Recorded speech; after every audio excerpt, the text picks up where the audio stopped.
শুক্রবার শিলচর শহরে উৎসবের আমেজ। শহরের ঐতিহ্যবাহী গান্ধী মেলা প্রাঙ্গণে আনুষ্ঠানিকভাবে সূচনা হল ৭৪তম গান্ধী মেলা ও প্রদর্শনীর।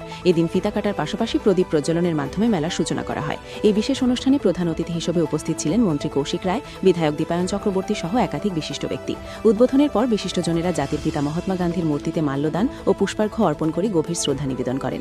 এরপর বক্তব্য রাখতে গিয়ে অতিথিরা বলেন, গান্ধী মেলা শুধু একটি প্রদর্শনী নয়, এটি আমাদের সংস্কৃতি, ঐতিহ্য ও অহিংস আদর্শকে নতুন প্রজন্মের কাছে তুলে ধরার এক গুরুত্বপূর্ণ মাধ্যম।